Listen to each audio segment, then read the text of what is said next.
Bonjour les bulos, j'espère que vous allez bien.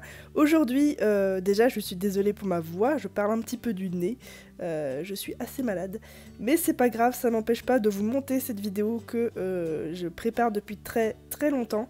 Je vous en avais déjà parlé, alors je vous avais posé des questions, je vous avais fait des petites devinettes sur ce que j'allais créer avec les petites choses que j'avais achetées. Vous avez été 2 à trouver la réponse, je crois. Et en effet, il s'agit bien d'une posable doll, comme on dit en anglais. C'est tout simplement une espèce de petite créature qu'on crée. Donc les pattes en général et la tête sont faites en pâte polymère. Et le corps est en armature de fil d'aluminium et en fourrure.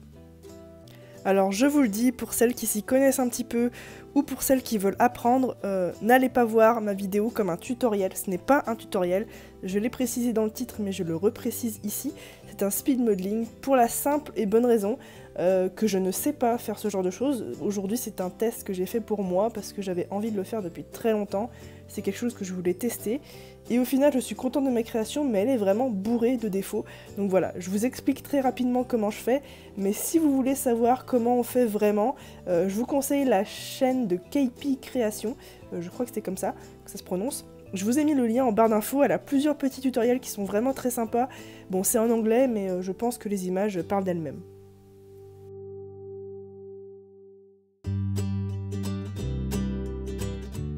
Comme je ne savais pas du tout dans quoi je m'engageais, j'ai fait une tête vraiment très simple avec une forme de tête de chat vraiment basique. Donc comme vous voyez, j'ai mis des cabochons en verre pour faire les yeux. Les cabochons en verre, je les ai achetés sur internet, je sais plus vraiment où, ça date d'il y a très longtemps. Et je les ai peints à l'arrière avec du noir et du rouge. Je voulais un chat avec des yeux rouges, me demandez pas pourquoi. Mais voilà, je voulais quelque chose qui sorte un petit peu de l'ordinaire. C'était soit ça, soit lui mettre des yeux vairons, donc un d'une couleur différente de l'autre. J'ai fait donc... excusez-moi, j'ai fait donc son petit nez, son petit museau, sa bouche, etc. Et ensuite j'ai texturé pour faire l'effet poil. Alors tout ça, comme je vous l'ai dit, c'est vraiment du très rapide. Évidemment, comme vous l'avez vu, je monte tout ça sur une boule de papier aluminium, hein, c'est pas entièrement de la Fimo, parce que ce serait vraiment très lourd sinon. C'est d'ailleurs l'une des choses qu'il faut penser à faire, c'est faire quelque chose de vraiment très léger pour que l'armature en fil d'aluminium ne cède pas sous le poids de la pâte polymère.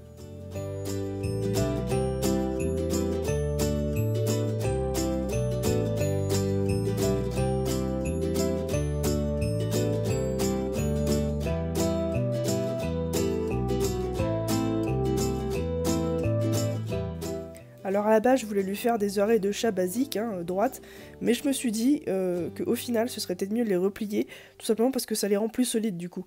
Il y a moins de risque de casse si jamais je tape la tête quelque part, et comme je savais que ça allait être vraiment la partie principale de ma création, et que ça allait être aussi la partie la plus fragile et la plus sollicitée, je me suis dit que j'allais pas tenter le diable. Donc voilà, je lui ai fait des petites oreilles repliées.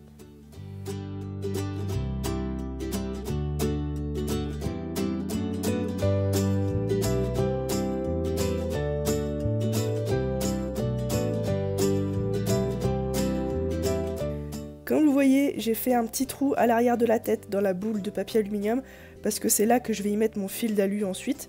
Je finis de texturer et là c'est bon, j'ai terminé, je vais pouvoir le passer au four.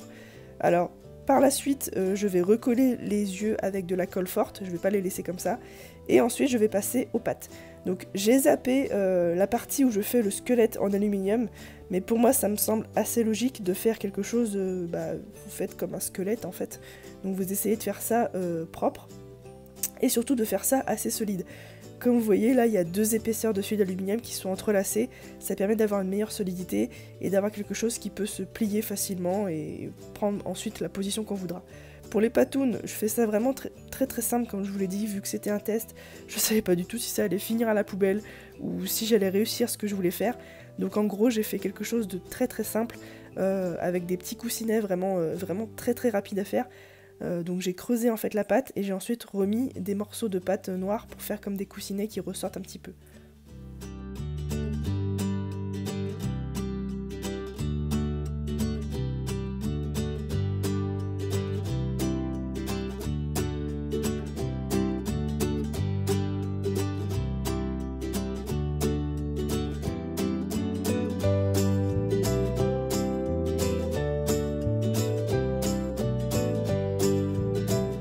Quand mes patounes sont faites, je vais faire un trou à l'arrière en y mettant sur mon fil d'alu, mais je vais pas tout passer au four, je vais juste passer les patounes avec le petit trou. Comme ça après je pourrais coller à la colle chaude les patounes sur le fil d'aluminium. Et oui, j'utilise le mot patoune.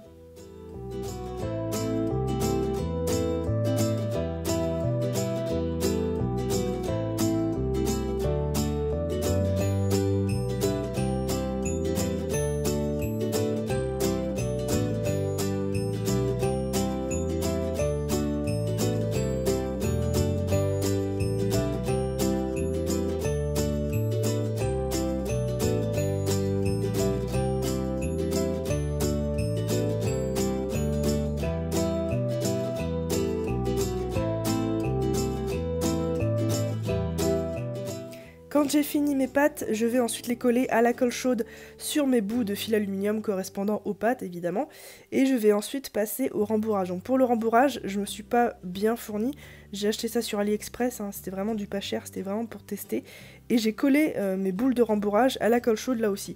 Et étonnamment, ça tient plutôt bien, je suis assez contente du résultat parce que de toute façon ça fait le job, hein. C'est juste que ça fait un petit peu, comment dire, c'est un petit peu le bordel en fait. Vous verrez sur les tutos de Keipa, c'est quand même beaucoup mieux. Bon voilà, il rend quand même assez mignon, je suis assez contente. Et ensuite je passe à la partie la plus galère, c'est-à-dire mettre la fourrure. La fourrure, c'est pareil, c'est la fausse fourrure, bien évidemment, que j'ai acheté sur AliExpress. Là, je suis assez contente de la qualité parce que bon, bah, ça reste de la fourrure, quoi. On va pas tergiverser là-dessus. Je fais ensuite des petits trous correspondant aux entrées de mes pâtes. Et là, tout à coup, je me suis rendu compte que j'avais pas pris le tissu du bon côté, que j'allais mettre le poil, en fait, dans le mauvais sens. Ça allait être dans le mauvais sens du poil. Donc du coup, j'ai dû tout recommencer, refaire mes petits trous, etc. pour pouvoir habiller mon chaton. Et du coup, comme vous voyez, je fais des espèces de petites entailles en fait à la base des pattes, donc aux épaules et au-dessus des cuisses. Et ensuite je l'habille, je lui mets comme une veste, comme on habille une poupée en fait. Et voilà, j'ai mon premier morceau de fourrure collé sur mon chat. Alors si vous faites ça un jour, sachez-le, c'est le bordel. Ayez bien un atelier rangé avant, laissez pas de pâte à côté ou même votre tube de fimo liquide puisque les poils vont voler, ça va voler de partout, ça va se mettre de partout, ça va se coller partout. C'est une horreur, j'ai dû nettoyer mon atelier de fond en comble après avoir fini ce projet là. Donc voilà, je m'en suis un petit peu voulu, mais c'est pas grave, ça fait partie du test, donc voilà.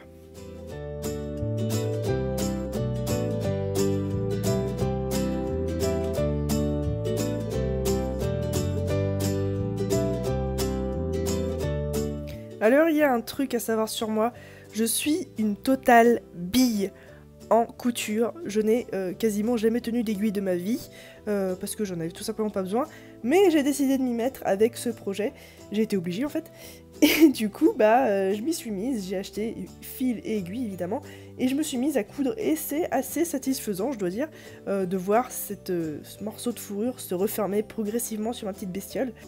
J'ai même trouvé ça assez relaxant. Du coup, pour faire tout ça, je fais tout simplement un nœud au bout de mon fil, évidemment, et je vais venir passer le fil à l'intérieur des deux côtés de ma bestiole, donc je fais gauche-droite, etc., toujours en passant à l'intérieur, et de fil en aiguille, lol, je vais donc refermer tout ça, et avoir mon premier morceau cousu sur ma peluche. Si vous voulez vous aussi vous essayer à ce genre de création, je vous conseille vraiment d'aller sur les vidéos de Keipi Création, puisqu'elle a en barre d'infos la plupart du temps tous les matériaux dont elle se sert. Alors évidemment ce sont des matériaux qui viennent des États-Unis, donc parfois c'est un petit peu cher de les faire importer, mais je pense qu'en cherchant un petit peu, vous pourrez trouver l'équivalent en France, sur l'Amazon français, etc. La dernière étape consistera à tondre tous les petits poils qui dépassent, parce que la fourrure était un petit peu épaisse pour le projet que je voulais faire et comment je voulais que ça rende. Mais au final, même si elle a énormément de défauts qui ne se voient pas forcément, elle rend plutôt bien, je vous laisse juger par vous-même. Moi je trouve sa tête trop mignonne, heureusement qu'elle est là derrière, parce que sinon c'est vrai qu'elle ressemble un petit peu à un gorille avec ses poils un petit peu trop longs. Mais voilà, faut pas non plus aller regarder les coutures parce que je pense qu'elle ressemble plus à Frankenstein qu'à un chat parce qu'il y a des coutures un petit peu partout pour combler les trous. Bref, j'espère quand même que cette vidéo vous aura plu. Je vous rappelle que c'est pas un tuto, mais voilà, j'espère que ça vous aura donné envie de vous lancer dans ce genre de projet. Sur ce, moi je vous dis à la semaine prochaine pour d'autres tutoriels. Ciao!